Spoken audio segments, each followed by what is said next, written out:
If you've been tracking the buzz around a $2,000 payment, the president's newest public remarks turn the volume back up fast because he is out again making what many are calling shocking statements about the long-anticipated $2,000 stimulus check, though he keeps labeling it a $2,000 dividend payment, and he once again reiterates his commitment to getting this money distributed to millions and millions of Americans. The energy around this topic stays high for a simple reason.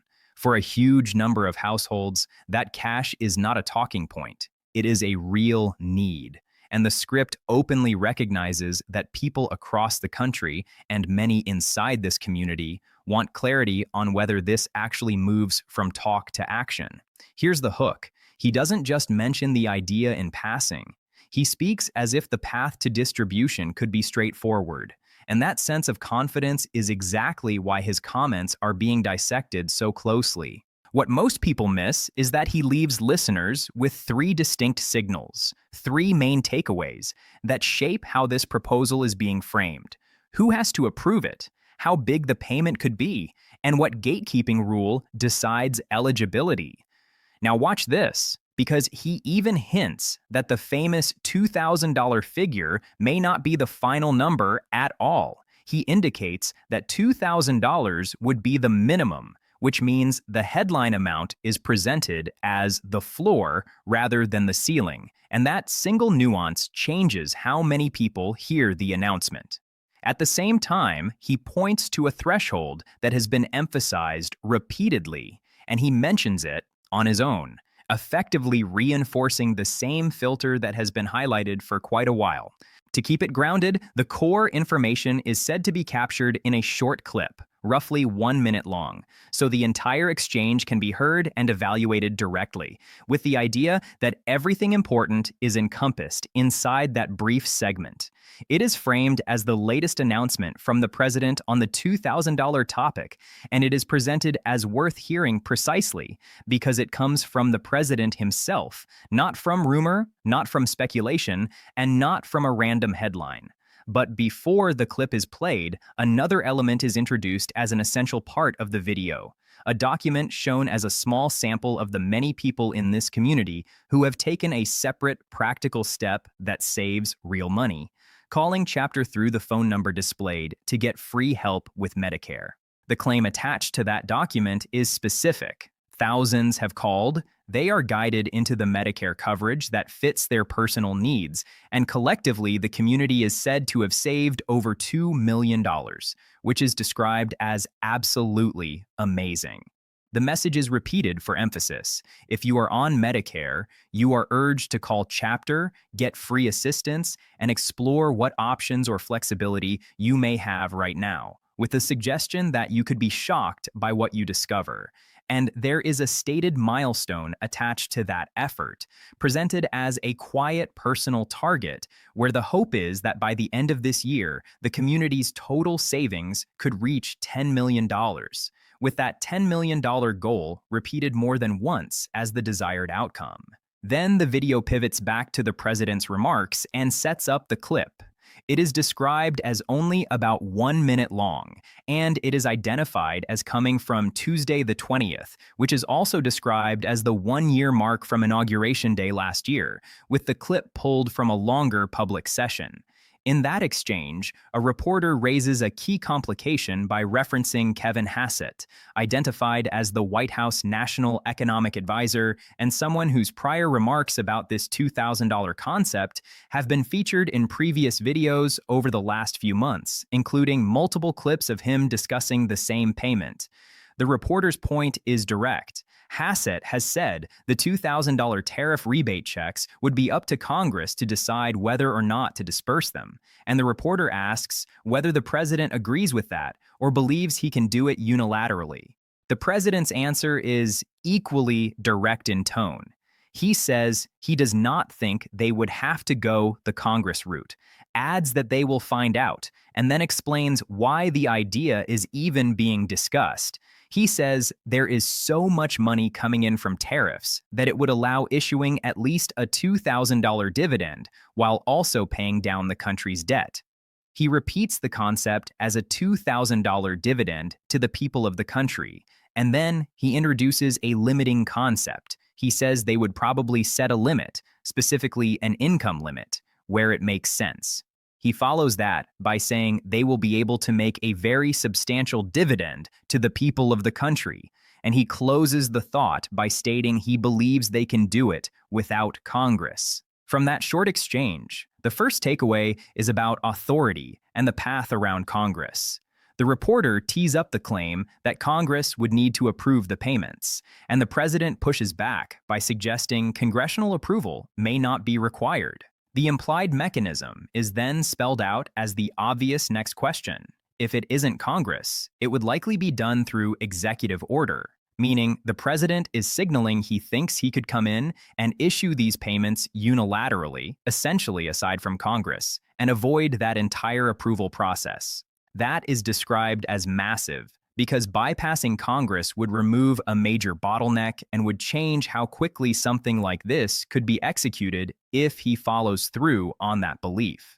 The second takeaway is about the size of the payment, and it rests on two words he uses: at least. By saying they could issue at least a $2,000 dividend, the president is interpreted as setting $2,000 as the bare minimum, which naturally sparks the question of whether it could be higher, $2,100, $2,500, or even $3,000, while still acknowledging that for now, it remains unknown and totally up in the air.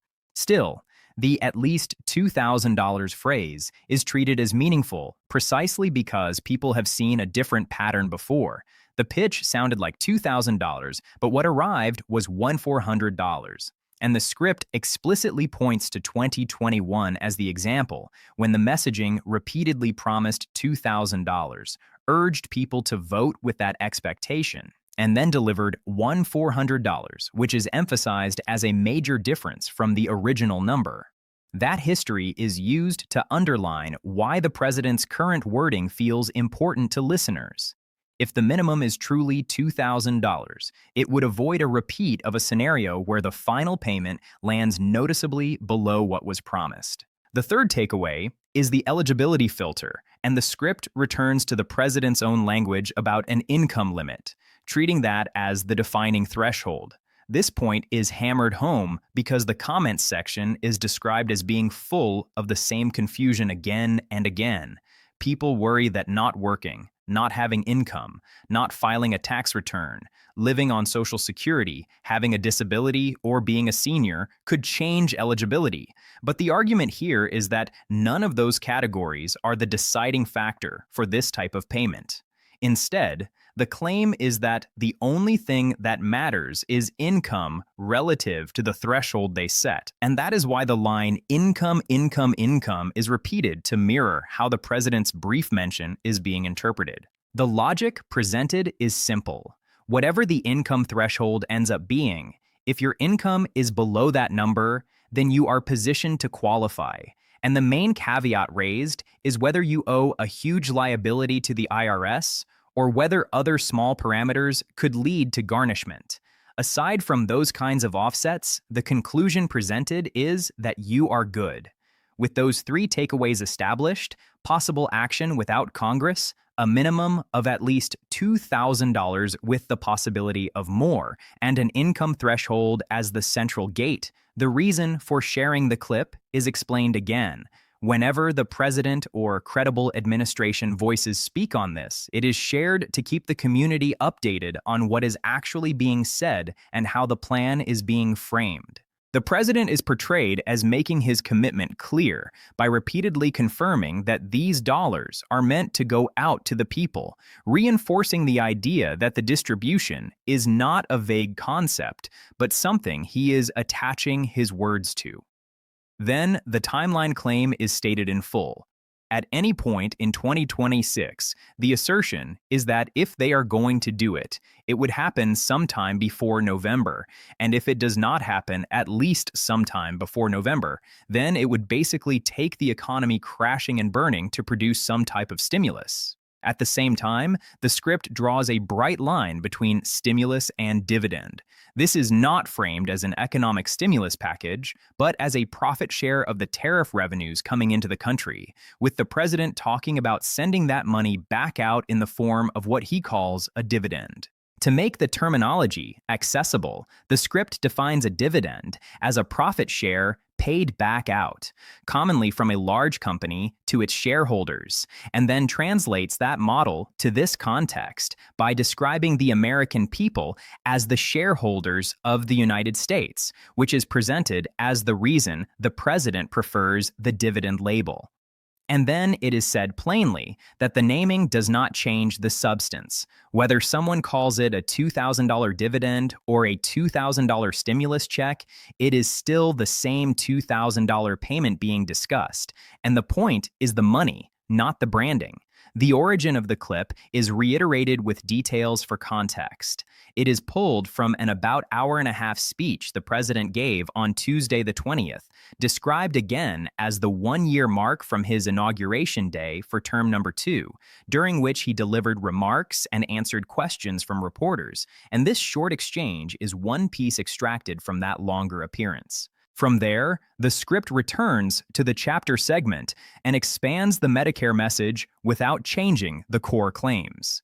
The names shown are described as being pulled from the comments section, and the savings are described as monthly and annualized results that come from calling chapter, with the phone number shown on screen as the direct way to access free help. If you are on Medicare and you are frustrated, whether because you cannot see your doctor anymore or for any other reason, the push is to call and ask what can be adjusted, because there may be options, there may be flexibility, and it is suggested you might be surprised by what is available. It is also stated that Chapter can help with initial enrollment if you are turning 65 and need to enroll in Medicare, can assist if you have a special enrollment period opening up, and can guide people through these steps, again emphasizing that the help is free. Then the community scale is repeated with the same numbers. About 10,000 people in this community have called in the last year or so, hundreds have already called so far this year, and dozens and dozens and dozens are already saving a ton of money this year by calling, with the collective savings described as over $2 million just in the last year. The $10 million goal is repeated once more as the dream outcome by the end of this year, described as absolutely incredible and positioned as something to aim for together. Finally, the engagement instructions remain intact. Viewers are asked to subscribe down below, highlighted as 100% free with a big subscribe button down below, and to share the video using the big share button down below, and they are invited to leave comments, questions, and feedback down below about what else can be done. And there is one more specific request tied to Chapter. After you speak with Chapter using the phone number shown, you are asked to comment on any video at all, so long as you include the word chapter in your comment. Share how it goes. And the promise is that your name will be added to the list. Your comment will be grabbed and added to the stack, and it will continue to be featured in upcoming videos.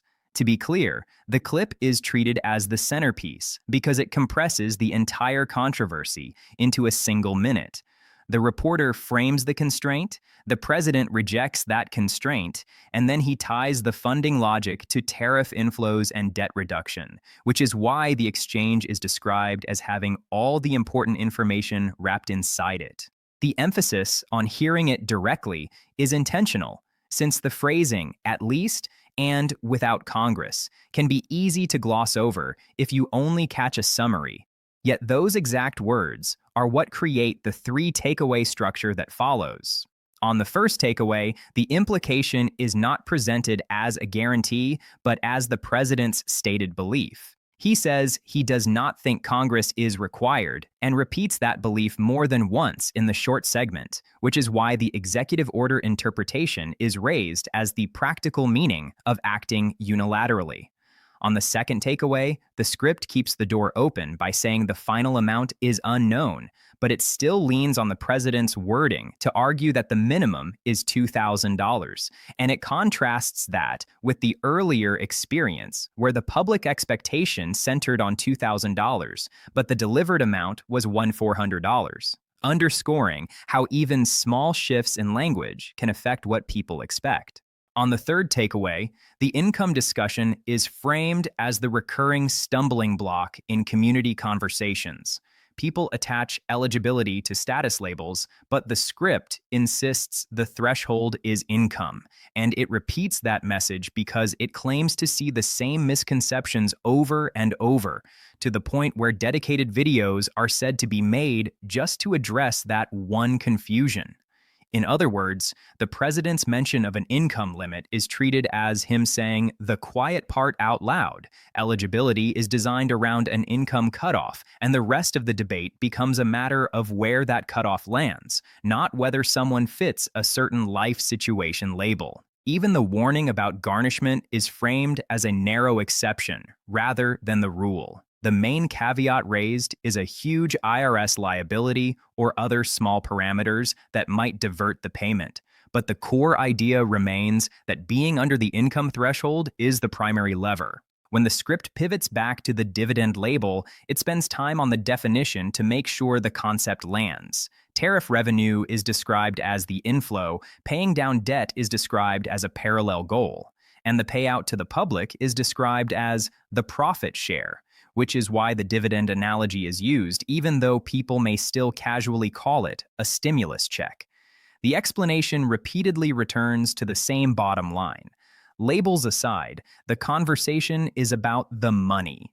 $2,000 as a minimum, potentially more, distributed broadly to people, and linked to tariff revenues rather than being pitched as standard stimulus. The timeline language is also preserved exactly as presented, including the mention of 2026 and the idea of action happening sometime before November, because that is framed as the window in which the plan would realistically be executed under normal conditions, with the alternative scenario being the economy crashing and burning to produce a different kind of stimulus pressure. Then, the script regrounds the viewer with the longer speech context. The clip is one slice of an about hour-and-a-half event, where the president is speaking and taking questions, and the date details, Tuesday, the 20th, the one-year mark from Inauguration Day last year, and the reference to term number 2 are all retained as the identifiers attached to that appearance. And finally, the chapter segment is intentionally repeated in multiple ways, because it is positioned as a practical action viewers can take while waiting for clarity on the $2,000 discussion. Free Medicare help, coverage matched to personal needs, options, and flexibility that could surprise you, support for initial enrollment at 65, guidance during a special enrollment period, and the community metrics of about 10,000 calls in the last year or so, hundreds already so far this year, and dozens and dozens and dozens already saving money, all building toward the repeated claim of over $2 million saved and the repeated hope of reaching $10 million by the end of this year. The $10 million savings goal by the end of this year is repeated yet again to reinforce the stated community target, matching the script's earlier claim that it is a secret little goal, but also a clear motivation to keep pushing people to make the call if they are on Medicare. The close keeps the same engagement instructions: subscribe, share, leave comments, and it adds the specific follow-up request that after speaking with Chapter, you should comment on any video using the word chapter, so the name can be added to the list, and the comment can be added to the stack and featured again in upcoming videos, keeping that community loop going. And to make sure nothing gets lost in the shuffle, the script repeatedly flags the clip length, about 1 minute, because that brevity is why it is treated as unusually information-dense. Within 60 seconds, the reporter names Hassett, raises the congressional approval issue. The president answers with his belief about acting without Congress. He points to tariff money as the source. He ties it to paying down national debt. He says at least $2,000. And he introduces an income limit, which is exactly why the analysis keeps circling back to those same three takeaways. That's also why the delivery stays urgent but not panicked. The script is not claiming the exact amount above $2,000 is confirmed, and it admits the $2,100, $2,500, and $3,000 figures are speculative examples. Yet it emphasizes that the minimum language is what changes the emotional math for people who remember how $2,000 rhetoric once turned into $1,400. In the end, the through line stays consistent from start to finish. The president presents a dividend-style $2,000 payment linked to tariffs, suggests he may not need Congress to make it happen, signals an income threshold for eligibility, and the community is encouraged to stay engaged, stay informed, and take advantage of the separate Medicare savings resource through chapter while these high-stakes policy conversations continue. Char count 18614.